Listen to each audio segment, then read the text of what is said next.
4 decades ago, before she was a possible presidential candidate, before she was even Hillary Clinton, Hillary Rodham was a 27-year-old trial lawyer in Arkansas with a Southern drawl and big ambitions. She was asked by a judge to defend a 42-year-old man accused of raping a 12-year-old girl.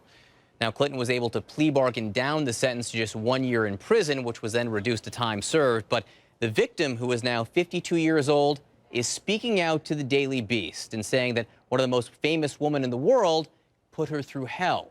She also has a message now for the former Secretary of State. You lied on me. I just realized the truth of it. It's hard back in '06 after I got out of prison. I just studied a little bit. I realized the truth now, hard of what you done to me. I said to the other man, you're supposed to be it for women? Do you call that for women? What you done to me? And I heard you on tape laughing.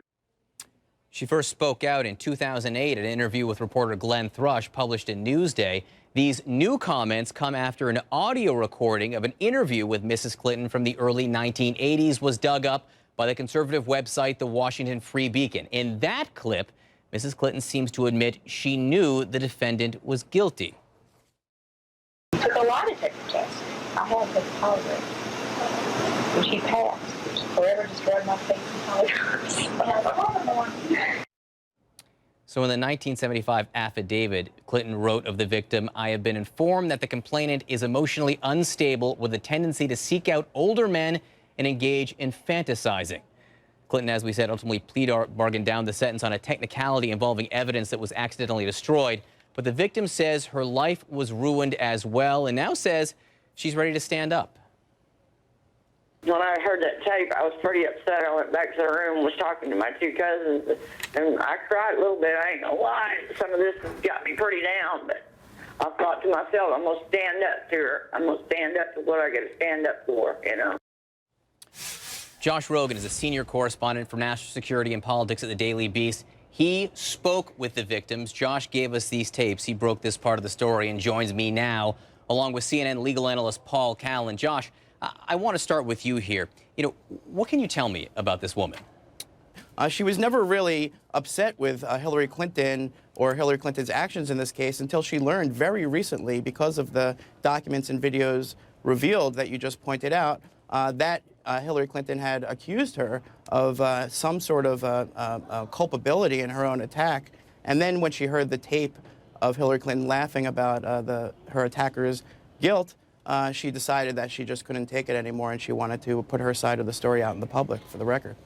So she heard how Hillary Clinton handled the case back in 1975. That was part of it. That's why I want to bring in Paul Callan, our legal analyst here. Paul, I should say CNN has reached out to Mrs. Clinton for comment. They didn't respond. But in 2008, in a Newsday article, then Clinton spokesperson Howard Wolfson defended the conduct, saying, as an attorney and an officer of the court, she had an ethical and legal obligation to defend him to the fullest extent of the law. To act otherwise would have constituted a breach of her professional responsibilities. She was a lawyer, a defense lawyer, doing her job. Well, absolutely. And of course, you know, Abraham Lincoln defended criminals. John Adams defended criminals. So it's always hard when a lawyer runs for office because you get cherry-picked on certain cases. But I think the real criticism here, and you know, I just came from a deposition with a bunch of hardened New York lawyers around the table, and I said, you know, I'm going to be going to CNN. I played them the tape, and they were all shocked when they heard that she was laughing about a case in which she got a guy who raped a 12-year-old girl off, or got a lighter sentence for it.